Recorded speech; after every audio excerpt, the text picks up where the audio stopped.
Post apocalyptic fiction, science fiction, dystopia और horror की एक सब जॉनर है जहां सिविलाइजेशन कोलैप्स हो चुकी है या कोलैप्स हो रही है। पोस्ट अपोकैलिप्टिक सेटिंग में सेट एक गेम या तो उस घटना को रोकने की कोशिश करती है, प्रभाव और परिणामों से निपटती है, या सामने आने वाली घटनाओं को बाहें फैलाए हुए अपनाती है। इनएविटेबल को अपनाने के दौरान हमारे पास दो ऑप्शंस होते हैं, या तो हम दूसरों की मदद करते हैं और बाधाओं से लड़ने की कोशिश करते हैं, या हम खुद एक बाधा बन जाते हैं। लेकिन हम सबसे जरूरी ऑप्शन जिसको मैंने मेंशन नहीं किया था है, are we willing to stay human और not.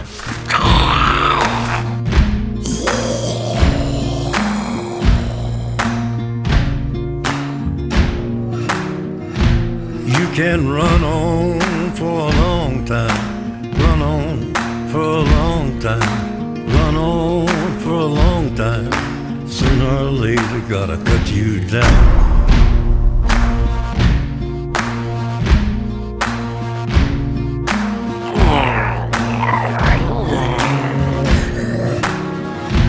You can run on for a long time, run on for a long time, run on for a long time.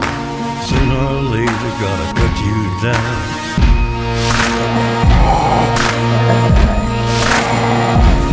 दोस्तों, मेरा नाम है इमरान और न्यूरोमांस डाइंग लाइट 2 की दुनिया में आपका स्वागत करता है, जो एक डिस्टोपियन फील्ड स्टेट है जो दिन में फैक्शंस द्वारा रेड किया जाता है और रात में इन्फेक्टेड द्वारा रूल्ड। इस वीडियो में मैं गेम की इन डेप्थ में possible story arc, setting, factions, night and day mechanics, map, traversal elements, combat mechanics, choices and consequences and co-op feature को डिस्कस करूंगा। तो प्लीज इस वीडियो को अंत तक जरूर देखिए, क्योंकि इस वीडियो में वो सब कुछ है जो आपको टेकलेन की डाइंग लाइट 2 के बारे में जानने की जरूरत है। एक लाइक और एक शेयर करने से हमारे चैनल को काफी मदद मिलेगी, और मुझे गेमिंग रिव्यूज और एनालिसिस वीडियोस बनाना पसंद है। चैनल को सब्सक्राइब करने से और नोटिफिकेशन को ऑल पे सेट करने से आप मेरी अपलोड्स मिस नहीं करेंगे। डाइंग लाइट 2 स्टे ह्यूमन में आप एरन कैल्डवेल हैं, जो एक आउटसाइडर है और जो अपने अतीत से एक पेचीदा कश्मकश को सुलझाने की कोशिश कर रहा है। जैसा कि टाइटल सजेस्ट करता है, स्टे ह्यूमन गेम की संघर्ष एक ही समय में साइकोलॉजिकल और फिजिकल दोनों ही है। एरन एक इन्फेक्टेड सर्वाइवर है और वो एक अनआइडेंटिफाइड यूरोपियन शहर में आ गया है, जहां वो इंसानों को एक बार फिर से अपने वजूद को मुकम्मल करने की कोशिश करते हुए देखता है।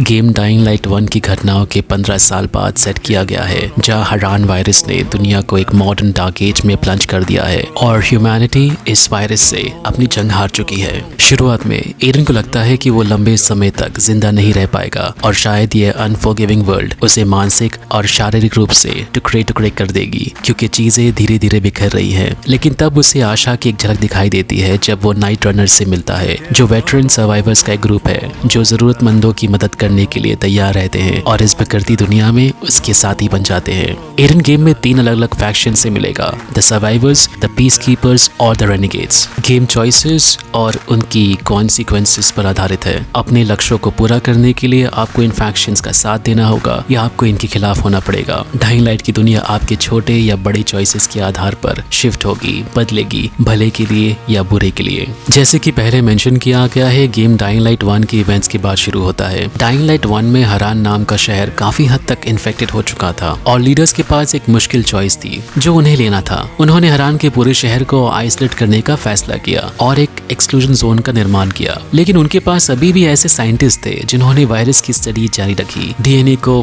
मैनिपुलेट करने की कोशिश कर रहे थे और नई स्ट्रेन्स बना रहे थे। उन्हें सरकार से फंडिंग मिल रही थी उनकी कमर्शियल और मिलिट्री ताकत बढ़ाने के लिए, लेकिन चीजें उल्टे पड़ने लगी। 2021 की ठंडी सर्दियों के दौरान एक म्यूटेटेड स्ट्रेन ने किसी तरह अपना रास्ता जेनेवा की लेवल 4 लेबोरेटरी से बाहर दुनिया की ओर बनाया और सरकार वायरस की इस सेकेंड वेव का सामना करने के लिए तैयार नहीं थी और इसके आउटब्रेक को रोकने के लिए कदम उठाए जाने से पहले सिविलाइजेशन पहले से ही अपने कोलैप्स के कगार पर थी। 2023 के अंत तक 98% आबादी इन्फेक्टेड हो चुकी थी और बस एक ही शहर था जिसमें जिंदगी अभी भी बची हुई थी। एक शहर जो इंसानियत की आखिरी उम्मीद बन जाती है, विलेटो। यही वो शहर का नाम है और इसे गेम में द सिटी के नाम से भी जाना जाता है। Desperate times call for desperate measures और शहर ने इन्फेक्शन के खिलाफ खिलाफ एक नया हथियार डेवलप किया जिसने पैंडेमिक के पहले वेव में काफी मदद की, लेकिन उसने कुछ डेडली, ब्रूटल और टेरिफाइंग मॉन्स्टर्स को भी जन्म दिया। अब उस बात को होकर 15 साल बीत गए हैं और शहर में एक नया नॉर्म चल रहा है जिसे सभी ने कमांडमेंट के रूप में स्वीकार किया है। दिन के उजाले में जहां ह्यूमन फैक्शंस शहर को कंट्रोल करने के लिए लड़ते हैं, वहीं रात के अंधेरों में it's the night of the living dead शहर को इन पागल, डिजीज्ड, पीसली इन्फेक्टेड बीइंग्स कंट्रोल करते हैं जो आपको डर से पैरालाइज कर सकते हैं। साल 2035 हराइन वायरस की स्प्रेड को रोकने के लिए केमिकल हमले किए गए थे। इसके कारण आपको शहर के आसपास कुछ केमिकली एक्टिव एरियाज मिलेंगे जो नेविगेशन के लिए सुरक्षित नहीं है। इसके अलावा इस केमिकल वॉरफेयर के कारण मिट्टी किसी भी तरीके की लाइफ को सस्टेन नहीं कर सकती है और आप जो पेड़ पौधे देखते हैं वो वास्तव में बस सड़ रहे हैं और मर रहे हैं। लेकिन जिंदगी रुकती नहीं है। लोग जिंदा रहने के लिए नए तरीके खोज रहे हैं। इस खोज में जिंदगी अब छतों या रूफटॉप्स पर चल रही है और यहीं पर फल फूल रहे हैं और लोग सर्वाइव कर रहे हैं। इन्फेस्टेड मिट्टी से दूर और शांति से खाने और सोने के साधन के साथ लोगों ने विंड मिल्स बनाई है जो बिजली पैदा करती है और इस पोस्ट एपोकैलिप्टिक ज़ॉम्बीलैंड के लोअर लेवल की तुलना में यहाँ आशा की किरण झलकती है। गेम में 3 फैक्शंस हैं जिनसे आप मिलेंगे। द सर्वाइवर्स सिटीजन्स हैं जो अपनी जरूरतों को पूरा करने की कोशिश कर रहे हैं, मदद करने को तैयार हैं और बेसिस सेटअप कर रहे हैं। वो डाइंग लाइट 2 की दुनिया की ब्रूटैलिटी में जिंदा रहने के लिए जो बचे रिसोर्सेस है उनका इस्तेमाल करके नेसेसरी सप्लाईज बना रहे हैं और इसलिए अडेप्टेबिलिटी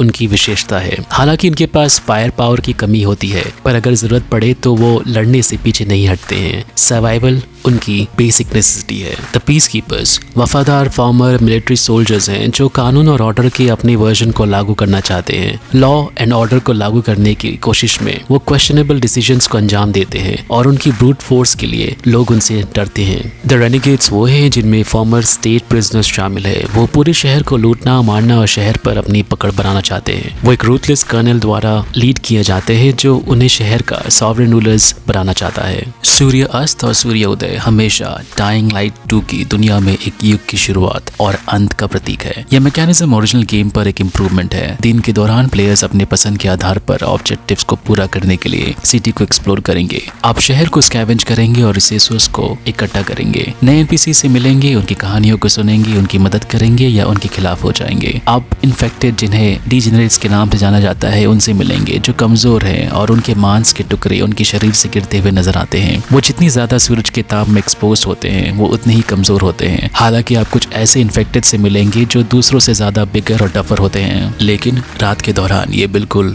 उल्टा पड़ जाता है। अंधेरे में सभी इन्फेक्टेड अपने छिपे हुए स्थानों से निकलकर सड़कों पर घूमते हैं। ये न केवल रेगुलर डीजेनरेट्स जैसे इन्फेक्टेड हैं बल्कि डाइंग लाइट 1 में देखे गए इन्फेक्टेड की तुलना में और ज्यादा भयानक और ज्यादा अग्रेसिव होते हैं। 15 सालों की म्यूटेशंस ने उन्हें काफी शक्तिशाली और ज्यादा रूथलेस बना दिया है। इसमें स्ट्रेन की एक नई म्यूटेशन भी शामिल होती है, वोलाटाइल्स, जिनके पीठ पर ब्रांचेस होते हैं। ये डे नाइट की मैकेनिक्स एक इनक्रेडिबल टेंशन पैदा करेगा और आप अंधेरे में किसी अनजाने म्यूटेटेड इन्फेक्टेड से टकराने की रिस्क में रहते हैं। रात के वक्त आप हंटर नहीं, हंटेड होते हैं, लेकिन इसे एक अपॉर्चुनिटी जैसे भी इस्तेमाल किया जा सकता है। उन प्लेयर्स के लिए ये एक अवसर है जो दिलहेर है और स्किल्ड है, जो इमारतों के इंटीरियर्स को एक्सप्लोर करने के लिए तैयार रहते हैं। ये वो इंटीरियर्स है जो दिन के वक्त इन्फेक्टेड से भरे रहते हैं। आप बहादुर है तो आप वैल्यूएबल्स की खोज कर सकते हैं। डाइंग लाइट 1 में आपको डबल एक्सपीरियंस पॉइंट्स मिलती थी। स्पेशल एनिमीज को हराने से आपको रेयर और वैल्यूएबल ड्रॉप्स मिलते थे। मुझे यकीन है कि डेवलपर्स सिमिलर लाइंस पर चीजों को इम्प्रोवाइज कर रहे हैं। तो रात में द सिटी को एक्सप्लोर करने से एक हाई रिस्क और एक हाई रिवॉर्ड एलिमेंट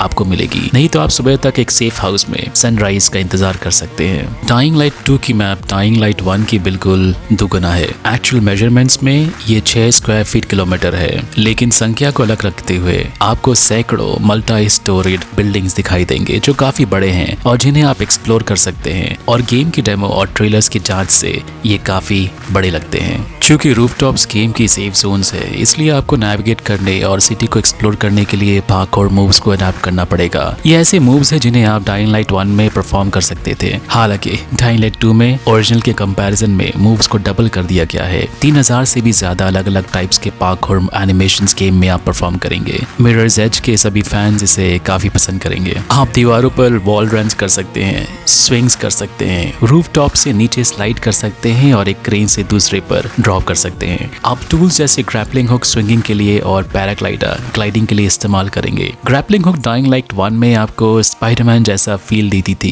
पर डाइंग लाइट 2 में ये आपको टार्जन जैसा महसूस कराएगी। इसमें वेट ज्यादा होगा और रियलिस्टिक लगेगा। आप इन्फेक्टेड पर भी लैंड कर सकते हैं ताकि आपको फॉल डैमेज ना हो। आप प्रैक्टिकली रूफटॉप की हर पार्ट से इंटरेक्ट कर सकते हैं। आप इन पार्कोर मूव्स को अपनी कॉम्बैट में भी इस्तेमाल करेंगे, जैसे कि दुश्मन को ड्रॉप किक के साथ रूफटॉप से गिराना। तो गेम की ट्रैवर्सल बेशक फन होने वाली है। कॉम्बैट ब्रूटल, सैटिस्फाइंग और प्रॉमिसिंग लगता है। और मेली कॉम्बैट से ज्यादा ब्रूटल और सैटिस्फाइंग क्या होता है? कुछ नहीं। गेम ज्यादातर मेली फोकस्ड है, जहां आप इन्फेक्टेड के लिम्स को चॉप्ड ऑफ होता देखेंगे। और हालांकि एम्पुटेशंस और उनकी एनिमेशंस गोरी होते हैं, वो दुनिया की इंटेंसिटी को हाइटन करते हैं। आपके ज्यादातर मेली वेपन्स क्राफ्टेड होंगे और उनमें ड्यूरेबिलिटी लेवल भी होगी, और ये समय के साथ डिग्रेड भी होंगे। आपके पास स्लो मोड डॉज टेक्निक्स होगी और आपको अपने कॉम्बैट में प्लानिंग करने और इम्प्रोवाइज करने की जरूरत होगी। तो हाँ, कॉम्बैट ब्रूटल होगा, गोरी होगा, इनोवेटिव होगा, मजेदार होगा and will be in your face. और जहां तक रिलीज फुटेज का सवाल है, जो मैंने देखा है, आप बाएं हाथ में शॉटगन और दाएं में क्लोज कॉम्बैट मेली हथियार इक्विप कर सकते हैं। गेम एक्शन और उनके कॉन्सिक्वेंसेस पर हेविली फोकस्ड है, और ये सिस्टम जितना सुनने में लगता है उससे कई ज्यादा कॉम्प्लेक्स है। गेम में 3 लेवल के डिसीजन मेकिंग एलिमेंट्स होते हैं। पहला वो चॉइस है जो आप मेन स्टोरी मिशंस के दौरान लेते हैं। वो बड़े चॉइसेस या डिसीजंस गेम की एंडिंग को इम्पैक्ट करते हैं। दूसरी लेयर वो डिसीजंस हैं जो आप क्वेस्ट या साइड मिशंस के दौरान लेते हैं, और वो मिशंस की कंप्लीशन को इम्पैक्ट करते हैं। आखिरी लेयर या तीसरी लेयर सिटी अलाइनमेंट सिस्टम को इम्पैक्ट करती है। पानी और बिजली गेम में एक सर्वाइव करने के लिए एसेंशियल एलिमेंट्स हैं। सिटी अलाइनमेंट सिस्टम को रिस्टोर करने से प्लेयर ना सिर्फ पानी और इलेक्ट्रिसिटी एक स्पेसिफिक एरिया में अनलॉक करता है, लेकिन वो अपने निर्णय के आधार पर इसे किसी एक फैक्शन के साथ असाइन कर सकता है, जो इस बात को इन्फ्लुएंस करेंगे कि डिस्ट्रिक्ट कैसा दिखने में लगेगा या इसके अंदर रहने वाले कौन होंगे।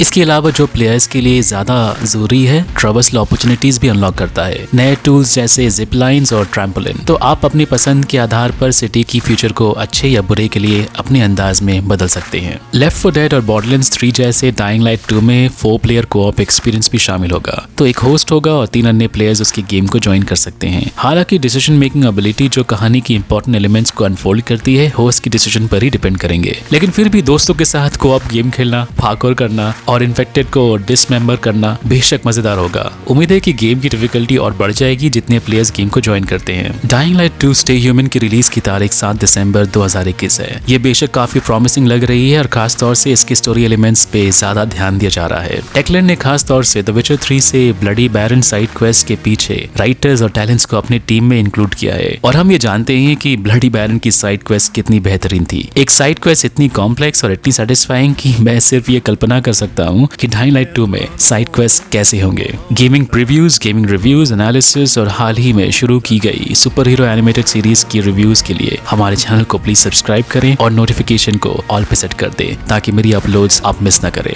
शुक्रिया। You can run on for a long time, run on for a long